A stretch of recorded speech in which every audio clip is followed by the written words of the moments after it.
عمر کے متعلق گفتگو کر رہے تھے کہ عمر کے متعلق کہا گیا ہے کہ وہ بڑے زاہد آدمی تھے، اور اگر وہ خلافت باطل ہوتی تو وہ مال جمع کرتے، خلافت باطل ہوتی تو مال جمع کرتے، جب مال جمع نہیں کیا ہے تو دلیل پتہ یہ چلا کہ خلافت ان کی صحیح ہے۔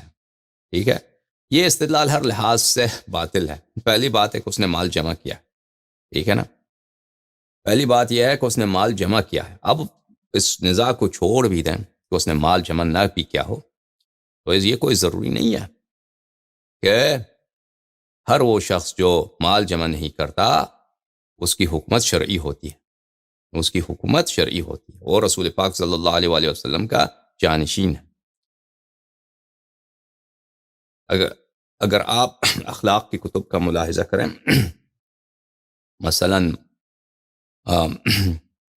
جو باطنی امراض پہ کتب لکھی گئی ہیں، کتاب احیاء العلوم ابو حامد غزالی کی، وہ اس میں مختلف خصال، جو برے خصال ہیں اس کی متعلق بات کرتا ہے، تو اس میں سے ایک یہی حب الریاسہ، حب الریاسہ کہ رئیس ہونے کی محبت، رئیس ہونے کی شہوت، رئیس بننے کی جو تمنا ہے۔ بہت سارے لوگ ہیں جو ان کو مال دنیا کی اتنی لالچ نہیں ہوتی، لیکن ان کو بڑے آدمی بننے کا شوق ہوتا ہے، تاکہ لوگ ان کی عزت کریں، لوگ ان کی طاعت کریں، لوگ ان کی بات مانیں۔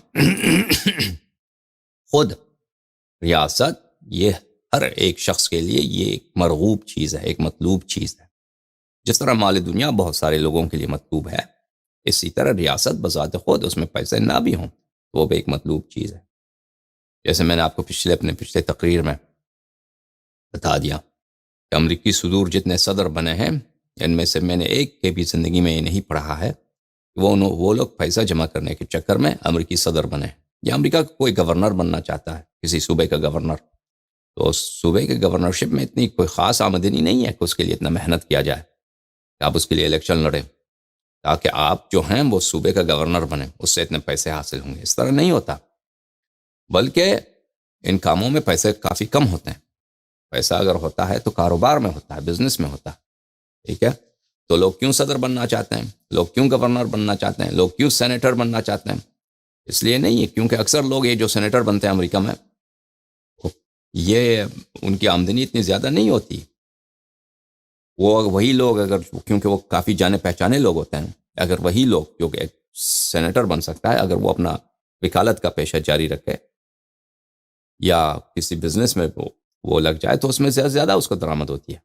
لیکن کیوں نہیں یہ لوگ سینیٹر بننا چاہتے ہیں، صدر بننا چاہتے ہیں، اور مختلف جو سیاسی عہدے لینا چاہتے ہیں، پبلک سروس میں بڑے جو عہدے ہیں اس کے لیے تمنا رکھتے ہیں، کیونکہ اس میں پاور ہوتا ہے، اس میں پریسٹیج ہوتا ہے، اس میں رسپیکٹ ہوتا ہے، اس میں اثر و رسوخ ہوتا ہے۔ یہ خود بذات خود حب الریاسہ حب المال سے الگ ہے۔ بعض لوگ پیسہ جمع کرنے کے لیے وہ صدر بنتے ہیں، مختلف، وہ تیسری دنیا کی بات ہو رہی ہے، ٹھیک ہے نا، چوری کرنے کے لیے، لیکن ہر جگہ اس طرح نہیں ہوتا۔ تو یہ ہر لحاظ سے ایک باطل استدلال ہے کہ عمر نے پیسے جمع نہیں کیا۔ نہیں، اس نے پیسے جمع کیے ہیں، ٹھیک ہے نا۔ پہلی بات، پیسے جمع نہ بھی کیوں ہو، اس کا مطلب یہ نہیں ہے کہ اگر خلافت باطل ہوتی تو وہ پیسہ جمع کرتا۔ خلافت کے شرعی ہونے کے لیے یہ ضروری ہے کہ اللہ کی جانب سے مینڈیٹ ہو، رسول صلی اللہ علیہ وآلہ وسلم کے لسان اقدس سے مینڈیٹ ہو۔ جب اللہ اور رسول صلی اللہ علیہ وآلہ وسلم کی جانب سے مینڈیٹ نہیں ہے، یعنی اس کو نصب نہیں کیا گیا، اس کو یہ اختیار نہیں دیا گیا ہے، تو خلافت باطل ہے، خلافت غیر شرعی۔ شریعت کا مطلب ہی کیا ہے؟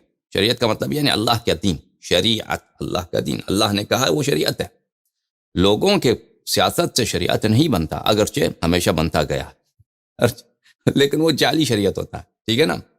اصلی جو شرعی بات ہے وہ ہے کہ وہ اللہ کہہ دے، رسول صلی اللہ علیہ وآلہ وسلم بیان کر دیں تو وہ شرعی ہوتا ہے۔ خلافت شرعی ہونے کے لیے یہی ضروری ہے کہ اللہ نے حکم دیا ہے کہ عمر خلیفہ بن جائے یا نہیں۔ اللہ نے کوئی حکم نہیں دیا، کوئی ہے آیت قرآن میں نہیں ہے، کوئی حدیث ہے، حدیث کوئی بھی نہیں ہے، ٹھیک ہے نا۔ تو شریعت غیر خلافت غیر شرعی، ومن لم يحكم بما انزل اللہ فاولئک هم الکافرون، اور یہی اس کے لیے کافی ہے۔ ابو بکر اور عمر کے متاعن میں سب سے زیادہ بڑا طعن کیا ہے پتہ آپ کو؟ سب سے بڑا زیادہ طعن سب سے بڑا زیادہ ان کے فسق اور ان کے فجور کی دلیل کیا ہے؟ ان کی خلافت. کیونکہ اللہ فرماتا ہے قرآن میں وَمَن لَمْ يَحْكُمْ بِمَا أَنزَلَ اللَّهُ فَأُولَئِكَ هُمُ الْفَاسِقُونَ وَمَن لَمْ يَحْكُمْ بِمَا أَنزَلَ اللَّهُ فَأُولَئِكَ هُمُ الْكَافِرُونَ وَمَن لَمْ يَحْكُمْ بِمَا أَنزَلَ اللَّهُ فَأُولَئِكَ هُمُ الظَّالِمُونَ.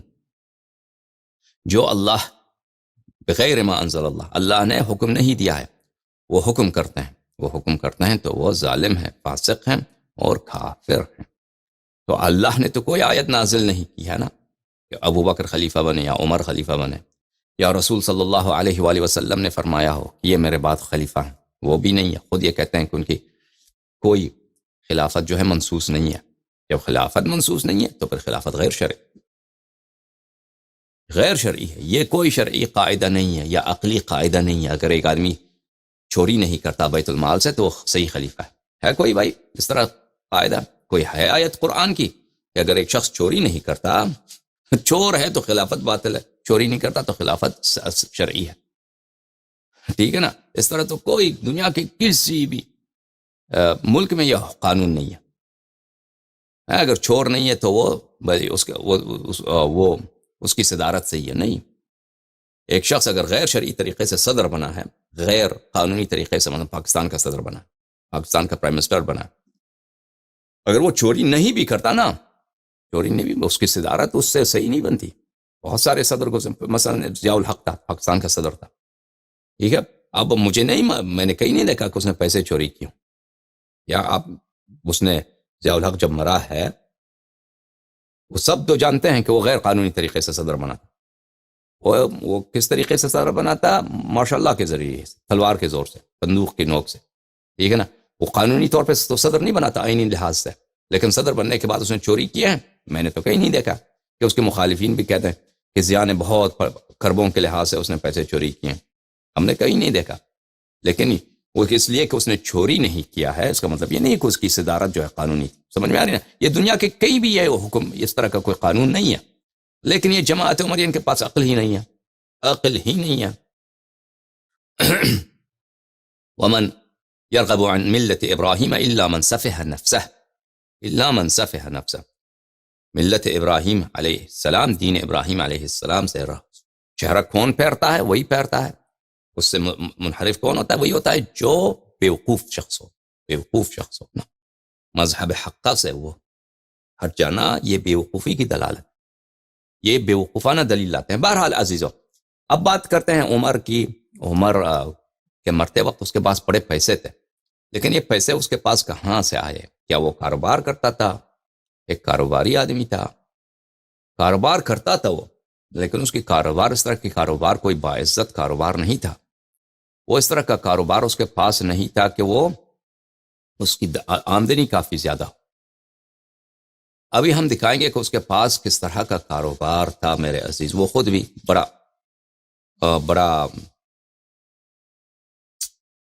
خلیفہ بننے کے بعد نخرے کرتا تھا کہ میں تو کاروبار کرتا تھا بازار میں. اب کاروبار کس چیز کا کاروبار کرتے تھے وہ بازار میں، یہ آپ کو دکھائیں گے. عزیزوں ملاحظہ فرمائیے، قرآن مجید فرقان حمید کی سورہ مبارکہ ہے سورہ نور.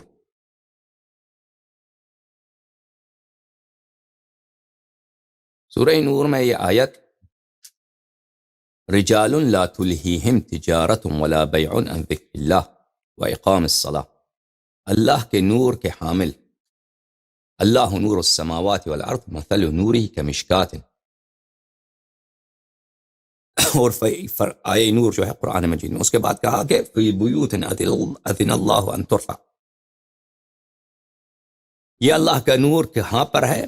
بیت میں ہے، بیت رسول صلی اللہ علیہ وآلہ وسلم میں اللہ کا نور. اس کے بعد فرمایا کہ یہ جن میں یہ اللہ کا نور ہے ان کی یہ حالت ہے، رجال لا تلہیہم تجارت ولا بیع. تجارت سوداگری، تجارت بزنس، بیع خرید و فروش، ٹھیک ہے نا.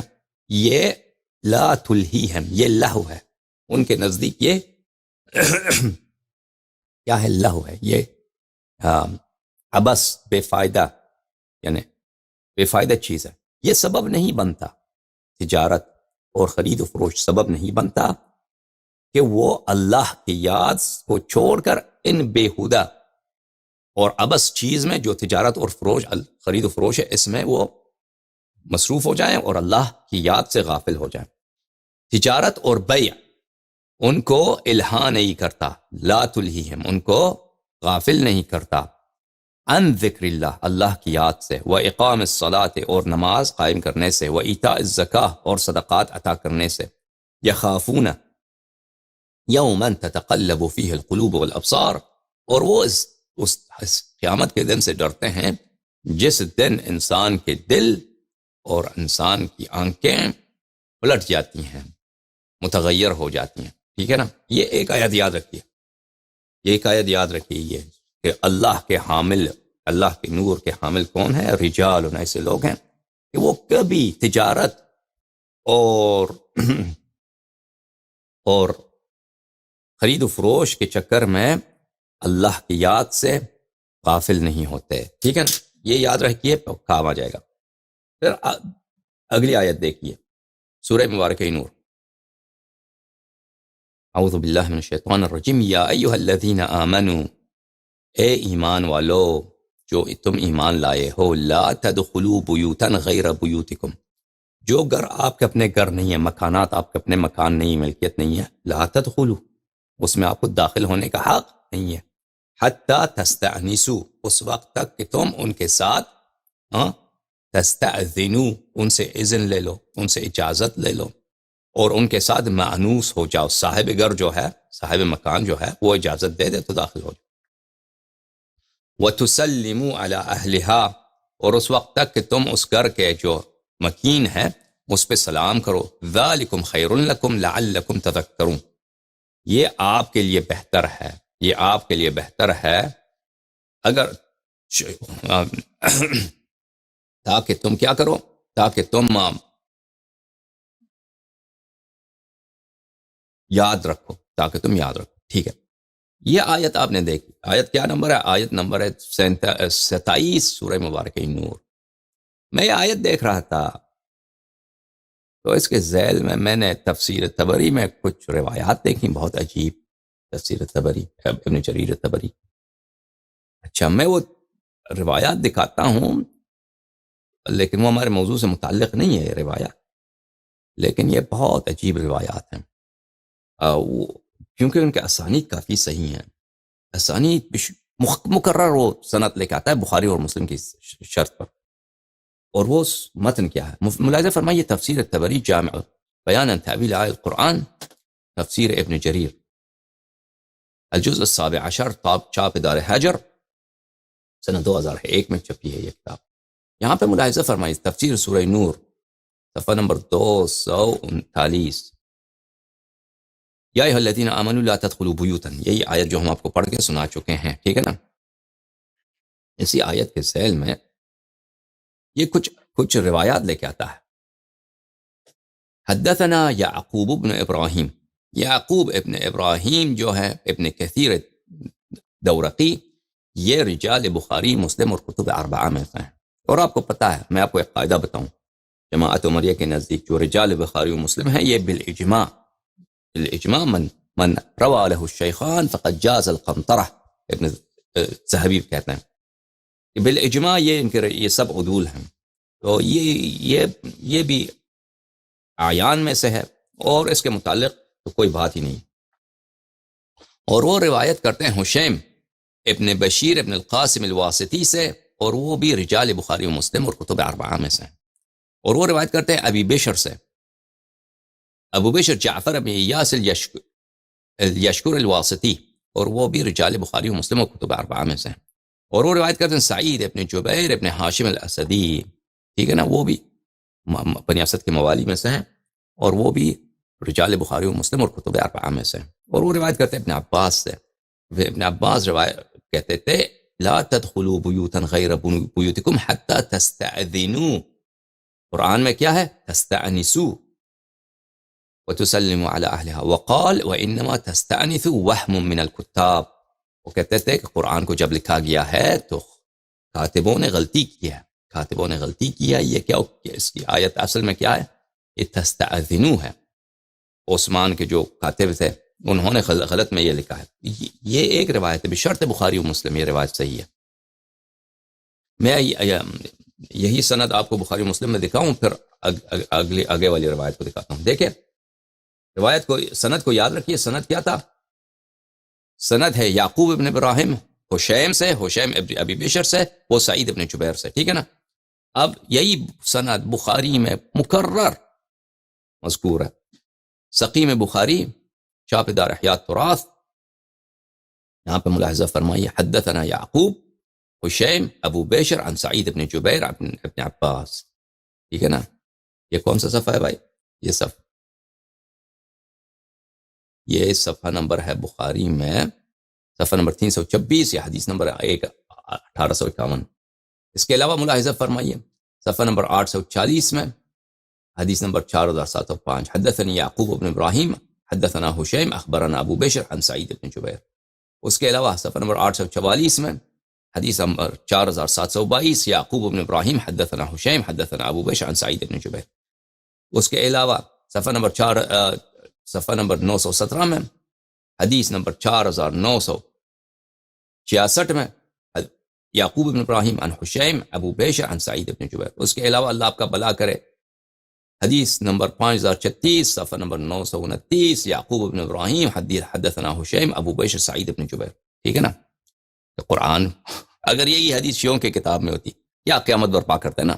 دیکھیں شیعہ کہتے ہیں کہ قرآن میں غلطی ہے، قرآن میں غلطی. یہ حدیث بشرط بخاری و مسلم کیوں کس کتاب میں ہے؟ کتاب ہے ابن جریر الطبری میں. اور ایک حدیث نہیں ہے، کئی ایک احادیث ہیں. ملاحظہ فرمائیں اس صرف ایک آیت کے ذیل میں، یہ تفسیر طبری جزء 17، یہ پہلی روایت میں نے آپ کو دکھایا. دوسری روایت وہ بھی بشرط بخاری ہے، وہ بھی بشرط بخاری ہے. حدثنا ابن بشار حدثنا محمد بن جعفر، اس کو غندر بھی بولتے ہیں، غندر اس کا کنیا ہے، اس کا لقب ہے غندر. یہ محمد ابن عشار کیا ہے نام؟ محمد ابن بشار ابن عثمان العبدی، اس کا لقب ہے بندار. محمد ابن جعفر الذہلی، ہذلی معاف کیجیے، ہذلی، اس کا یہ غندر ہے نام اس کا. یہ شعبہ ابن حجاج العتکی الازدی، یہ تو معروف ہیں شعبہ، بہت بڑے محدث ہیں. وہ روایت کرتے ہیں ابی بشر سے، ابو بشر جعفر ابن الیاس یشکر الواسطی. یہ سب جو ہیں رجال بخاری و مسلم ہیں. وہ سعید ابن جبیر سے، لا تدخلوا بیوتا غیر بیوتکم حتی تستأنسوا وتسلموا على اہلها. ابن عباس نے کہا انما یہ خطأ من الکتاب حتی تستأذنوا وتسلموا. کہتے ہیں وہ تستأذنوا لفظ جو وحی میں منزل ہے وہ تستأذنوا ہے، اور یہ خطا کتاب میں سے. آگے والے اس کے بعد جو سند ہے نا، یہ بھی نہایت ہی ابن المثنى وحب ابن جبیر عن شعبہ عن ابی بشر عن سعید ابن جبیر. یہ بھی اسی بات کو کہہ رہا ہے کہ اس کتاب نے غلطی کی ہے، کتاب نے غلطی کی ہے، وہاں پہ تستأنسوا کا لفظ لایا ہے. ٹھیک ہے؟ اور یہ بھی بشرط بخاری و مسلم صحیح ہے. اس کے بعد ملاحظہ کریں بہت مختلف اسانید کے ساتھ، حدثنا ابو قریب حدثنا ابن عطیہ معاذ ابن سلیمان عن جعفر ابن ایاس عن سعید عن ابن عباس. ابن عباس اس طرح پڑھتے، ابن عباس کہتے تھے تستأنسوا اخطأ الکاتب، کاتب قرآن نے غلطی کی ہے، حتی تستأذنوا وتسلموا. اچھا پھر اعمش سے روایت کر، اعمش بھی حتی تستأذنوا وتسلموا. اچھا بہت سارے، اس روایات کو اگر جمع کریں میرے عزیزوں تو اتنے زیادہ روایات کیا بنتی ہیں؟ متواتر بنتی ہیں. ابن عباس سے تقریباً تواتر کے ساتھ، اتنے صحیح اسانید کے ساتھ. ٹھیک ہے نا؟ ان لوگوں نے روایت کیا. اس طرح کے مختلف آیات کے متعلق اگر آپ آیات قرآن کریم کے متعلق ان کے جو کتب ہیں ان میں اگر انسان تحقیق کرے تو بہت زیادہ اس طرح مل جاتا ہے، بہت زیادہ کہ اس عصر میں یعنی یہ تو احادیث و نہایت معتبر ہے، احادیث و نہایت معتبر ہے کہ عصر صحابہ میں، عصر تابعین میں، اس زمانے میں مشہور ہوتا تھا کہ ان کو کوئی اس طرح کہ قرآن کے متعلق ان کا عقیدہ وہ نہیں تھا جو آج کل جماعت عمریہ والے ادعا کرتے ہیں. اچھا قرآن مجید کی آیت کیا ہے؟ قرآن مجید کی آیت یہ ہے کہ ایمان والو وہ گھر جو لا تدخلوا بیوتا غیر بیوتکم حتی تستأنسوا وتسلموا علی اہلہا، کہ وہ گھر جو آپ کے اپنے گھر نہیں ہیں وہاں پہ داخل نہ ہو جاؤ اس وقت تک کہ تم ان گھر والوں کے ساتھ تم کیا کرو؟ انس حاصل کرو. انس کے متعلق مفسرین کا یہی بیان ہے، جماعت عمریہ کے مفسرین کا. انس کا مطلب ہے کہ ان کے ساتھ اذن لے لو، پہلے اذن لے لو، پھر سلام کرو، پھر تو اگر وہ اجازت دیں تو جا سکتے ہیں، اجازت نہ دیں تو لا تدخلوا، جانے کی اجازت نہیں ہے. یہ آیت تو کافی واضح ہے. ٹھیک ہے، ملاحظہ فرمائیے یہ کتاب ہے سقیم بخاری، چاپ دار احیاء التراث العربی. یہاں پر صفحہ نمبر 369 میں یہاں پر باب ما ذکر فی الاسواق، بازار کے متعلق مارکیٹ کے متعلق احادیث وہ یا بھائی مارکیٹ کے متعلق جو ہے احادیث، کیونکہ ان لوگوں کے پاس حدیث کم ہے، نہایت حدیث کم ہے، تو ہر طرح کی جو بھی اس میں مارکیٹ کا ذکر ہے وہ حدیث لے کے آتے ہیں. عمر نے کہا الہانی الصفق بالاسواق، الہانی الصفق، صفق بولتے ہیں معاملہ کرنا، صفق اس طرح یہ صفق، ہاتھ میں ہاتھ لگایا. تو پرانے زمانے میں جب خرید و فروش ہوتے تھے تو ہاتھ ملاتے تھے، یہ ہو گیا بے، ٹھیک ہے نا. ہاتھ ملایا، ہاتھ پہ ہاتھ لگایا تو یہ علامت ہے کہ خرید و فروش ہو گیا، دونوں طرف راضی، قیمت پہ اور متاع پہ دونوں طرف راضی. عمر نے کہا الہانی الصفق بالاسواق، بازاروں میں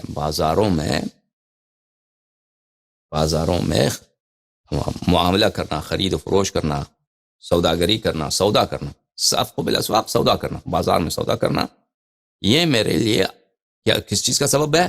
الہانی، اس نے مجھے بہت غافل کیا، اس نے مجھے لہو میں مبتلا کر دیا، میں لہو میں مبتلا ہو گیا، غافل ہو گیا، مصروف ہو گیا انہی کام میں، کاروبار میں. ٹھیک ہے، ملاحظہ فرمائیے عزیزو، کس طرح کس چیز سے وہ مصروف ہو گیا کہ اس کو کوئی اور کام کرنا چاہیے تھا لیکن وہ کاروبار میں مصروف ہو گیا. اب کاروبار وہ اس کا کیا تھا وہ بھی بتائیں گے آپ. یہ بخاری کا صفحہ نمبر ہے تو 1297، حدیث نمبر 7353. یہ روایت ہے، استأذن ابو موسیٰ اشعری جو ہیں عمر کے پاس آنا چاہتے تھے، انہوں نے اذن مانگا دخول کا. فَكَأَنَّهُ وَجَدَهُ مَشْغُولًا فَرَجَعَ، تو اسے لگا کہ یہ آدمی مشغول ہے، عمر کسی کام میں مصروف ہے، تو واپس چلا گیا.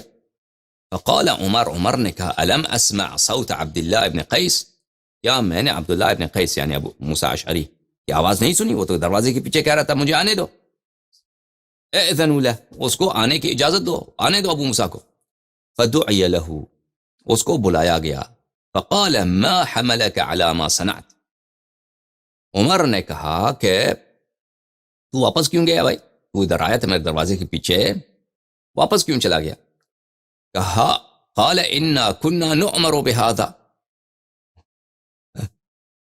اس نے کہا، ابو موسیٰ اشعری نے کہا کہ ہمیں اسی چیز کا حکم دیا گیا ہے، ہمیں اسی چیز کا حکم دیا گیا ہے کہ اگر کسی کے گھر جاؤ تو تم اجازت لے لو، اجازت نہ ملا تو میں واپس چلا گیا بھائی. انا كنا نؤمر بهذا، ہمیں اس چیز کا امر دیا گیا. میں نے آیت بھی آپ کو سنائی. عمر کو تسلی نہیں ہوئی. قال فأتنی على هذا ببینہ، عمر نے کہا فأتنی على هذا ببینہ، اس بات کے لیے مجھے شہود لے کے آؤ. قرآن جیسے اس نے پڑھا ہی نہیں نا عمر، کہتا ہے کہ تو ہے ہمیں اسی طرح رسول اللہ صلی اللہ علیہ وآلہ وسلم نے حکم دیا، جاؤ شاہد لے کے آؤ، شاہد لے کے آؤ. او لأفعلن بک، اور میں تیرے ایسی کی تیسی کر دوں گا. لأفعلن بک، میں یہاں پہ روایات میں دوسری کتب میں اسی سند کے ساتھ موجود ہے کہ عمر نے کہا کہ میں تجھے ماروں گا، میں تیری پٹائی کر دوں گا، تو جھوٹ بولتا ہے، میں تجھے مار دوں گا، تیرا ستیہ ناش کر دوں گا. لیکن یہاں بخاری میں عمر کی عزت کو بچانے کے لیے اس نے کیا کیا؟ لا افعلن بک، یعنی اس میں بھی تہدید ہے، دھمکی ہے، لیکن وہ ہے کہ میں تیرے ساتھ ایسا فعل بجا لاؤں گا، ایسا فعل تو جا کے شہود لے کے آ، وَإِلَّا میں تیرے ساتھ ایسا فعل، میں تیرا کام کر دوں گا. ٹھیک ہے نا. تو اس میں کچھ غطا ہے، کچھ اس کو جو اس نے جو دھمکی دی ہے مارنے کی اس کو چھپا دیا ہے. فانطلق الى مجلس من الانصار، تو ابو موسیٰ اشعری چلا گیا شہود لانے کے لیے انصار کے پاس. فقالوا لا يشهد الا اصاغرنا، انصار نے کہا یہ تو ہمارے بچے جانتے ہیں، ہمارے بچے بھی جانتے ہیں کہ کسی کے گھر جاؤ، سلام کرو، جواب نہ ملے تو واپس پلٹ جانا، یہ تو ہمارے بچے جانتے ہیں، ہم اپنے ہمارے بچے شہادت دیں گے اس بات پہ کہ اسلام کا حکم یہی ہے، ٹھیک ہے نا۔ یعنی ملاحظہ فرمائیے عزیزو کہ عمر جو کہہ رہا کہ میں کاروبار میں مصروف تھا، بازار میں ٹھیک ہے نا، اور اس طرح سے اپنے جہل کے لیے، اپنے نادانی کے لیے وہ عذر لاتا ہے کہ یہ کوئی ہم نیوکلیئر فارمولا تو نہیں ہے، کوئی راکٹ سائنس تو نہیں ہے کہ وہ نہیں سیکھ سکا، سورہ بقرہ کے حفظ کی بات تو نہیں، اور ایک اس نے سورہ بقرہ حفظ نہیں کیا اس لیے کہ وہ کاروبار کر رہا تھا، یہ تو ایک ایسی چیز ہے جو بچے جانتے۔ فقالوا لا يشهد الا اصاغرنا فقام ابو سعید الخدری، ابو سعید خدری آگئے، كنا نؤمر بهذا، ابو سعید خدری نے عمر کو دیا کہ ہم رسول پاک صلی اللہ علیہ وسلم ہمیں اسی کی حکم دیتے تھے کہ کسی کے گھر جاؤ تو کیا کرو، اجازت نہ ملے تو واپس پلٹ کے آنا۔ فقال عمر خفی علی هذا من امر النبی صلی اللہ علیہ وسلم، عمر نے کہا کہ یہ رسول پاک صلی اللہ علیہ وسلم کا حکم جو ہے میرے علم میں نہیں تھا، مجھ سے مخفی رہا۔ الہانی الصفق بالاسواق، الہانی میں تو کاروبار کی وجہ سے ان باتوں سے کاروبار کے لہو میں مبتلا ہو گیا۔ دیکھیں عزیزو، ایک ایسی چیز جو قرآن میں ہے، ایک ایسی چیز جو رسول پاک صلی اللہ علیہ وسلم نے سکھایا ہے، صحابہ نے شہادت دی ہے، انصار نے کہ ہمارے بچے اس کو جانتے ہیں، ہمارے بچے اس بات کو جانتے ہیں۔ عمر کو یہ بات بھی نہیں معلوم، قرآن میں موجود ہے، سنت میں موجود ہے، اور پھر ثقافت کی بات ہے، عقل کی بات ہے کہ آپ کسی کے گھر جاتے ہو زبردستی پھر نہ گھسو، اس نے ایک دفعہ کٹکھٹایا، 2 دفعہ 3 دفعہ سلام دیا کہ بھائی میں آنا چاہتا ہوں، جواب نہیں ملے تو واپس چلے جاؤ نا یہ تو عقل کی بھی بات ہے، قرآن کی آیت نہ بھی ہوتی نا بھائی، عقل بھی کہتا، بہت سارے لوگوں نے اس آیت کو نہ یہ حدیث انہوں نے سنا ہے نہ قرآن کی آیت سنی ہے، وہی کرتے ہیں بھائی، پاکستان میں ہے، گھر کٹکھٹایا، جواب نہیں ملے 1-2 دفعہ تو واپس چلے جاتے ہیں نا، زبردستی کوئی گھستا ہے زبردستی، یا ادھر بیٹھ کے جائے، ادھر بستر لے کے آئے دروازے پہ کہ بھائی کوئی دروازہ نہیں کھل رہا، میں اس وقت تک ادھر بیٹھوں گا، کوئی اس طرح کرتا ہے بھائی، ٹھیک ہے نا۔ یعنی ایک چیز جو بچہ مدینے کا جانتا ہے، آیت قرآن میں اس خلیفے کو نہیں معلوم، پھر اس کی جو وہ صفائی پیش لے کے آتا ہے، وہ صفائی عمر کا کیا ہے؟ صفائی عمر صاحب کا یہ ہے کہ بھائی ہم تو کاروبار میں مصروف تھے، بہت ٹھیک ہے نا، کاروبار میں مصروف تھے، کاروبار کے لہو میں مصروف تھے، یہ کاروبار کے لہو میں مصروف تھا، کس چیز کا کاروبار تھا وہ بھی آ جائے گا انشاءاللہ۔ یہ کتاب ہے سقیم مسلم، چھاپ دار الفکر، بیروت لبنان میں کتاب چھپی۔ ملاحظہ فرمائی باب الاستئذان 3، 3 دفعہ اذن لینا، کسی کے گھر داخل ہونے کے لیے 3 دفعہ اذن لینا، صفحہ نمبر 1081۔ ابو سعید خدری فرماتے ہیں کنت جالسا بالمدینہ فی مجلس الانصار، مدینہ میں مجلس انصار میں بیٹھا تھا، فاتانا ابو موسیٰ فزعا او مذعورا، ابو موسیٰ آیا بڑا خوف زدہ، بڑا پریشان خوف زدہ، اس لیے کیونکہ عمر نے اس کو بولا کہ اگر تجھے شاہد نہ ملے تو میں تیری پٹائی کر دوں گا نا، اسی لیے خوف زدہ ہے۔ قلنا ما شأنک، ہم نے پوچھا کیوں اتنا خوف زدہ ہے؟ قال ان عمر ارسل الی ان آتیہ، عمر نے مجھے بلایا تھا اپنے پاس، فاتیت بابا، میں عمر کے دروازے پہ گیا، فسلمت 3، 3 دفعہ میں نے سلام دیا، فلم يرد علی، پھر میں نے جواب نہیں دیا، فرجعت، پھر میں واپس چلا گیا، فقال ما منعک ان تأتینا، پھر اس نے مجھے پکڑ لیا ہے کہ جب تجھے میں نے بلایا تھا تو اندر کیوں نہیں آیا، ٹھیک ہے نا، تو واپس کیوں چلا گیا ہے؟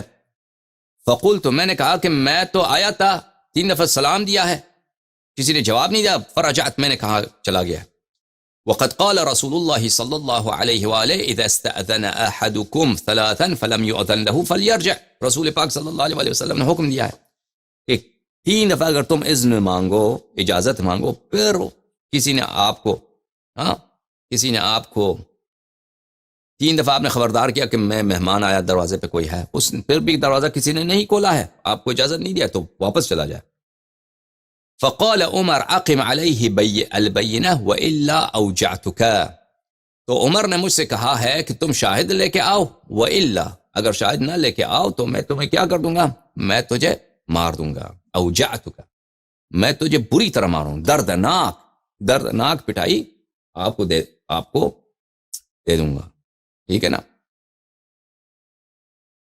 یہاں پہ ایک نقطہ، ابھی روایات مزید آ جائیں گے کہ عمر نے کیسے ابو موسیٰ اشعری کے بات پہ تسلی نہیں کی، اس کو مارنے پٹانے کی اس نے اس کو وعدہ دیا کہ اگر شاہد نہیں ہے تیرے پاس تو میں تجھے درے سے خوب ماروں گا۔ یہاں پہ بہت اہم بات ہے عزیزو، یہ کہتے ہیں کہ خبر واحد حجت ہے، جماعت عمریہ کہتے ہیں خبر واحد حجت ہے، کہ اگر ایک شخص نبی کریم صلی اللہ علیہ وآلہ وسلم سے حدیث لے کے آتا ہے، وہ ثقہ ہو تو اس کی خبر حجت ہے، یہ ایک بات۔ دوسری بات، صحابہ سب عدول ہیں، صحابہ سب عدول ہیں، ان کے ہم جرح نہیں کرتے، اللہ ان سے راضی ہے۔ اللہ نے کہا ہے قرآن میں، اللہ نے قرآن میں کہا ہے کہ یہ سب صحابہ سب صحیح ہیں، ٹھیک ہے نا۔ تو عزیزو، پہلی بات یہ ہے کہ عمر کو، اگر عمر کے نزدیک خبر واحد حجت ہوتی، ٹھیک ہے نا، تو وہ نہیں کہتا کہ تم بینہ لے کے آؤ۔ حدیث کے لیے کوئی شاہد لے کے آتا ہے؟ اگر ہر حدیث کے لیے آپ شہود کی ضرورت ہو تو پھر ان کے پاس تو کوئی حدیث ہے، بچتے ہی نہیں ہے ان کے احادیث میں، پہلی بات۔ دوسری بات، عمر کو اگر صحابہ سب صادق القول ہوتے، سب عدول ہوتے، ابو موسیٰ اشعری نے ایک حدیث نقل کیا رسول اللہ صلی اللہ علیہ وآلہ وسلم سے، عمر نے اس کی بات پہ یقین نہیں کیا بلکہ شک کیا ہے، اور بولا ہے اگر دو شاہد نہیں لے کے آؤ یا بینہ شاہد نہیں لے کے آؤ میں تجھے مار دوں گا، تو عمر کے نزدیک صحابہ جو ہیں کیا ہیں، عدول نہیں ہیں۔ صحابہ جھوٹ بھی بول سکتے ہیں، ٹھیک ہے نا، صحابہ بھول بھی سکتے ہیں، صحابہ خطا بھی کر سکتے ہیں۔ تو یا تو ابو موسیٰ اشعری عمر کے نزدیک یا اس کو بھول ہے، بھائی وہ بھول گیا ہے، فراموشی ہے اس کو، یا خطا کر رہا ہے، سہو کر رہا ہے، یا وہ جھوٹ بول رہا ہے۔ تو عمر کہہ رہا ہے کہ میں تجھے مار دوں گا، ٹھیک ہے نا۔ اگر صحابہ عدول ہوتے کہ صحابہ نے جو بھی نقل کیا نبی کریم صلی اللہ علیہ وآلہ وسلم سے تو ہم اس کی تصدیق کرتے ہیں، تو عمر کو چاہیے تھا کہ شک نہ کرتا، قبول کرتا۔ فقال ابی بن کعب نے کہا لا يقوم معه الا اصغر القوم، عمر نے کہا کہ ہم میں سے جو سب سے کم سن آدمی ہوگا ہم اسی کو بھیج دیں گے۔ فقال ابو سعید قلت انا اصغر القوم فاذهب، قال فاذهب به۔ ابو سعید کہتا کہ میں سب سے کم سن تھا تو میں نے کہا کہ میں سب سے چھوٹا میں ہوں، تو ابی بن کعب نے ابو موسیٰ سے کہا اس کو ساتھ لے کے جاؤ، یہ شہادت دے گا تیرے لیے۔ اگلی حدیث دیکھیں 5521 والی حدیث، اس میں یہ ہے کہ عمر نے کہا لأوجعن ظهرك وبطنك او لتأتين بمن يشهد لك على هذا، عمر نے کہا کہ میں تیرے کمر پہ اور تیرے پیٹ پہ دردناک مار لگا دوں گا، دردناک، لأوجعنک، تیرے پیٹ، تیری پشت کو، تیری کمر کو اور تیرے پیٹ کو درد میں لاؤں گا، یعنی ماروں گا تجھے، پیٹ پہ بھی ماروں گا، اور بھلے وہ کوئی لاتی مثلا وہ کوئی لات وات مارتا ہو، کک فلائنگ کک کرتا ہوگا ہر طرف سے اس کو، ٹھیک ہے نا، پریکٹس کرتا ہوگا صحابہ پہ۔ اگلی حدیث دیکھیں، ملاحظہ فرمائیں، اسی بخاری میں 5522 میں روایت کرتے ہیں کہ ابو موسیٰ عمر کے پاس آیا، اس نے اجازت مانگا، ایک دفعہ، دو دفعہ، تین دفعہ،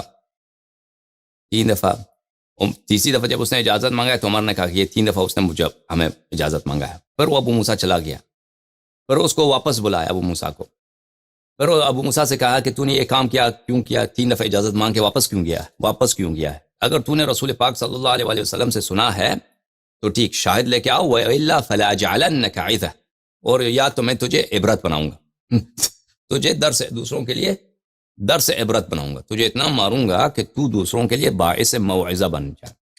ابو سعید کہتے ہیں کہ وہ ابو موسیٰ ہمارے پاس آیا، اور ابو موسیٰ بڑا ڈرا ہوا، ڈر کی حالت میں آیا، کہتا ہے کہ تمہیں نہیں معلوم کہ رسول اللہ صلی اللہ علیہ وسلم نے کہا کہ 3 دفعہ اجازت لینی چاہیے؟ ہم سب سے اس نے پوچھا، مجلس انصار کی بہت بڑی، ٹھیک ہے نا۔ فجعلوا يضحكون، تو سب لوگ ہنسنے لگے کہ بھائی دیکھ یہ خلیفہ ہمارا کتنا جاہل ہے، اس کو اتنا نہیں معلوم کہ کسی کے گھر جاؤ اجازت مانگو تو اجازت نہ ملے تو واپس نکل جاؤ، اتنا نہیں معلوم، تو سب ہنسنے لگے، ٹھیک ہے نا۔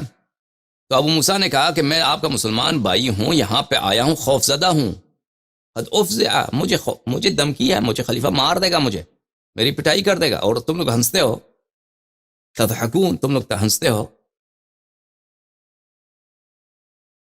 بلے انطلق فانا شریکک فی هذه العقوبہ فاتاہ. ابو سعید کہتے ہیں کہ میں نے کہا کہ ٹھیک ہے میں آ جاتا ہوں تیرے ساتھ، سزا ملنی ہے تو مجھے بھی ملے، کیونکہ رسول پاک صلی اللہ علیہ وسلم کا یہی حکم ہے.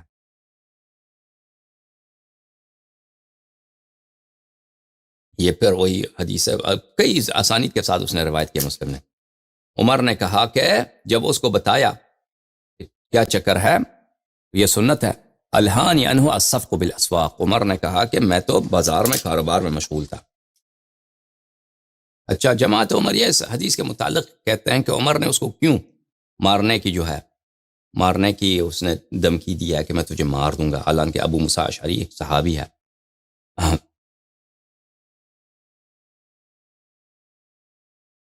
تو وہ کہتے ہیں کہ اس لیے کہ عمر کو خوف تھا کہ لوگ رسول پاک صلی اللہ علیہ وآلہ وسلم کے متعلق جھوٹی احادیث بنا دیں گے.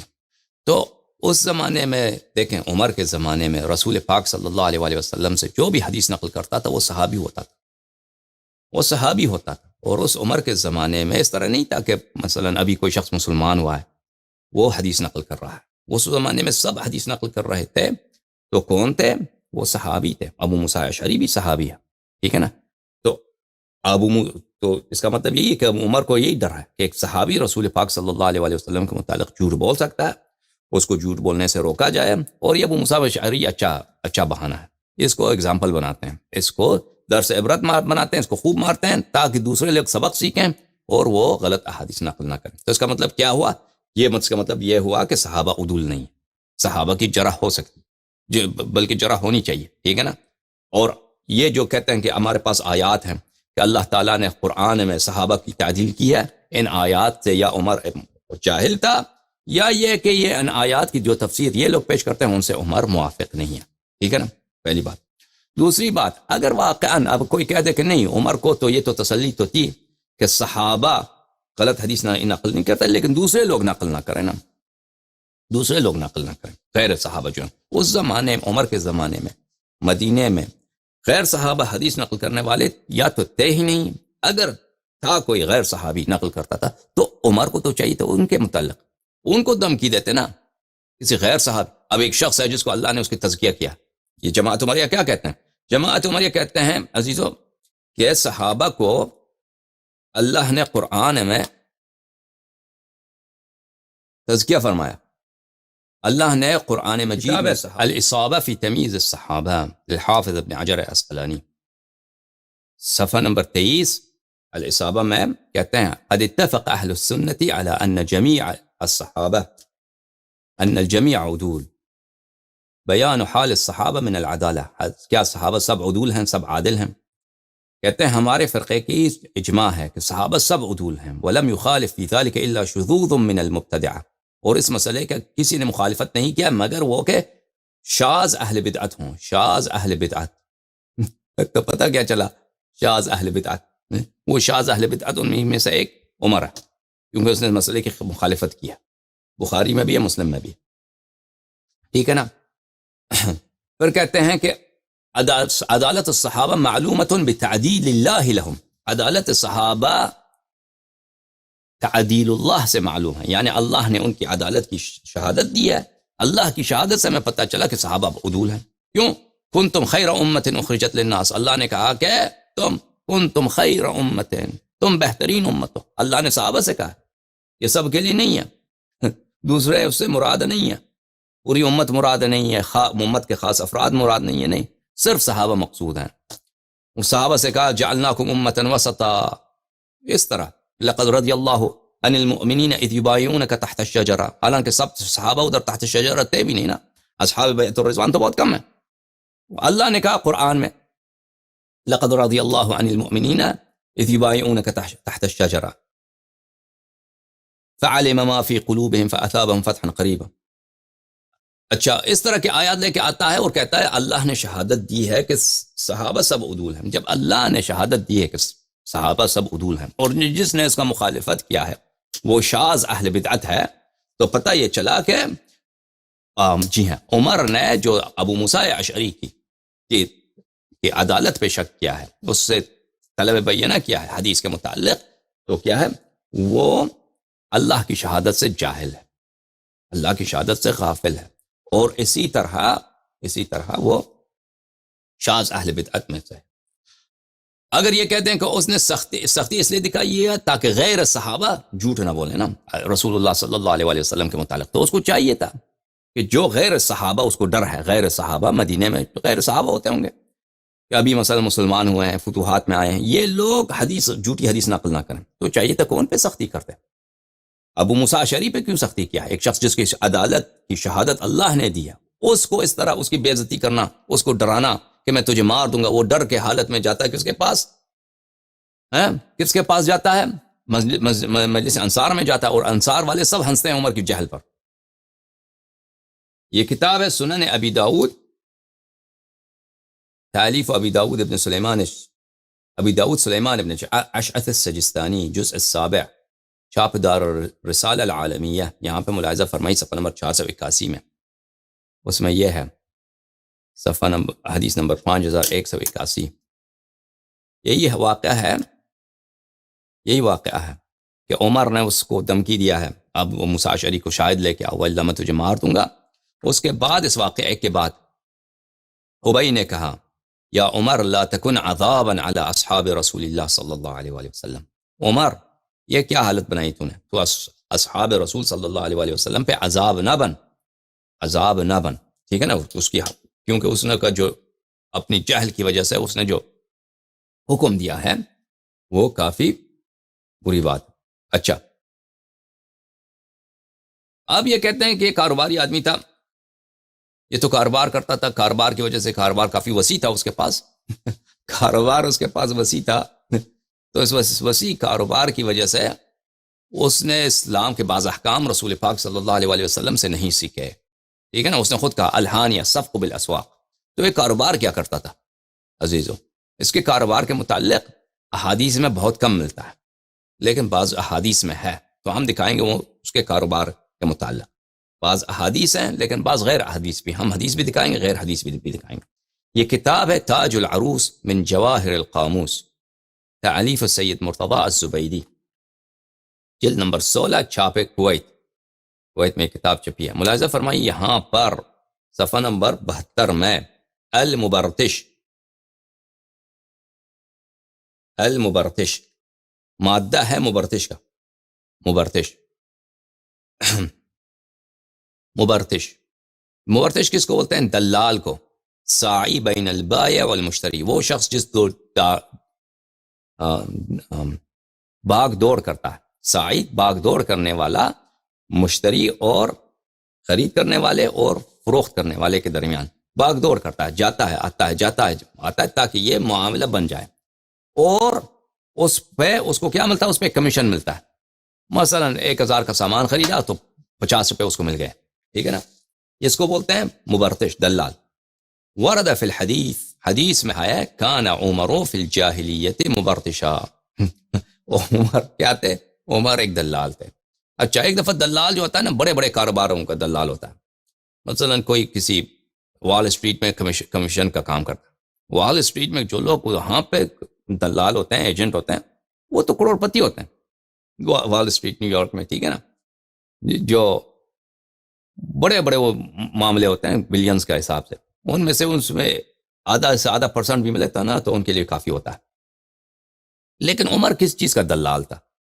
وہ دلال تھا ایکتری للناس الابل والحمیر ویأخذ علیہ جعلہ، کیونکہ مکہ جو تھا اور مدینہ یہ تجارتی شہر تھے، کیونکہ وہاں کیا ہوتا تھا؟ عربوں کا شام کے لیے جو ہندوستان سے جو سامان آتے تھے وہ یمن کے راستے سے کشتی میں آتے تھے یمن تک، یمن سے پھر وہ زمینی راستے سے شام کو جاتے تھے، جو بھی ہندوستان سے سامان آتا تھا، کپڑا آتا ہوا ہوگا، زیورات آتے ہوں گے، اللہ آپ کا بھلا کرے، مسالے آتے ہوں گے، جو بھی اس زمانے میں اس کاروبار ہوتا تھا ان چیزوں کا، اور اس طرف سے شام سے بھی ہندوستان جو جا رہا ہے وہ اسی سرزمین سے جاتا تھا، تو قافلے بڑے آتے تھے، شام سے یمن کی طرف، یمن سے شام کی طرف، بحرین سے آتا تھا، بحرین سے شام کی طرف، تو قافلے وہ رکتے تھے مکہ مدینہ یہاں پر۔ اور اب قافلوں میں تو ہمیشہ یہ ہوتا ہے، مثلا ایک آدمی کے قافلے میں 100 اونٹ ہیں، 100 خچر ہیں، تو راستے میں کچھ خچر بیمار ہو جاتے ہیں، مر جاتے ہیں، تو جو اگلا جو شہر آتا ہے وہاں پہ کیا ہوتا ہے، دوسرا وہ خچر لینے کی ضرورت ہوتی ہے یا اونٹ لینے کی ضرورت ہوتی ہے، ٹھیک ہے نا. تو کوئی قافلہ آتا ہے، اس کو 3 مثلا اونٹ کی ضرورت ہے، ہم نے 3 اونٹ کرائے پہ لے کے جانا ہے، شام واپسی پہ واپس کر دیں گے، ٹھیک ہے نا، یا خچر ہمیں چاہیے. تو عمر کا کیا کام تھا کہ یہ یکتری، یہ کرائے پہ حاصل کرتا تھا. ابل والحمیر، گدوں کا یہ دلال تھا اور یہ اونٹوں کا دلال تھا، ٹھیک ہے نا. وَيَأْخُذُ عَلَيْهِ جُعْلًا، وہ کرائے کے جو گدے ہوتے تھے، کرائے کے جو اونٹ ہوتے تھے، ٹھیک ہے. وَيَأْخُذُ عَلَيْهِ جُعْلًا، اور اس پہ اس کو کچھ پیسے دیتے تھے بھائی، ٹھیک ہے نا. یہ آدمی دلال تھا اس طرح کا. یہ کتاب ہے غریب الحدیث، ایک حدیث کتاب بھی شیعوں کی نہیں دکھائیں گے، سب مخالفین کے دکھائیں گے. غریب الحدیث تالیف ابن الجوزی، چاپ دار الکتب العلمیہ، صفحہ نمبر 66. فی الحدیث کان عمر فی الجاہلیت مبرتشا، عمر جاہلیت کے زمانے میں کیا تھا، مبرتش تھا. المبرتش کس کو بولتے ہیں، الساعی بین المشتری والبائع مثل الدلال، وہ شخص جو دوڑتا ہے کس کے لیے، فروخت کرنے والے اور خریدنے والے کے درمیان، تاکہ یہ معاملہ بن جائے. دلال بروکر، ٹھیک ہے نا. الغریبین فی القرآن والحدیث، تالیف ابو عبید الہروی، جزء اول، چاپ مکتبت نزار مصطفیٰ الباز، مکہ المکرمہ، الریاض، سن 1999، بلی ریاض میں چھپی ہے یہ کتاب. برتشہ، صفحہ نمبر 170. برتشہ فی الحدیث، حدیث میں یہ ہے، کان عمر فی الجاہلیت مبرتشا، کہ عمر کا کاروبار تھا، کس چیز کا کاروبار تھا، وہ مبرتش ہوتا تھا. مبرتش کس کو بولتے ہیں، ساعی بین المشتری والبائع شبہ الدلال، وہ ایک دلال آدمی تھا بھائی، ٹھیک ہے نا. القاموس المحیط للفیروز آبادی، چاپ مؤسسۃ الرسالہ، سند 2005 میں چھپی ہے کتاب. المبرتش، مبرتش کس کو بولتے ہیں بتائیے ہمیں، مبرتش، صفحہ نمبر 585. مبرتش دلال کو بولتے ہیں مبرتش. الساعی بین المشتری والبائع، وکان عمر فی الجاہلیت مبرتشا، عمر کا کام تھا برتشا، مبرتش تھا، برتشا کا کام کرتا تھا. اس کو برتسا بھی کہتے ہیں، مبرتس بالسین بھی کہتے ہیں، مبرتس، ٹھیک ہے نا. دلال تھا، کس چیز کا دلال تھا، بتا دیا آپ کو، گدوں کا، خچروں کا، ان چیز کا دلال تھا. النہایہ فی غریب الحدیث ابن الاثیر، یہاں پہ صفحہ نمبر 119. برتشا کان عمر فی الجاہلیت مبرتشا، عمر جاہلیت میں کیا کرتے تھے، وہ دلال ہی تھے، شبہ الدلال، دلالی کا کام کرتے.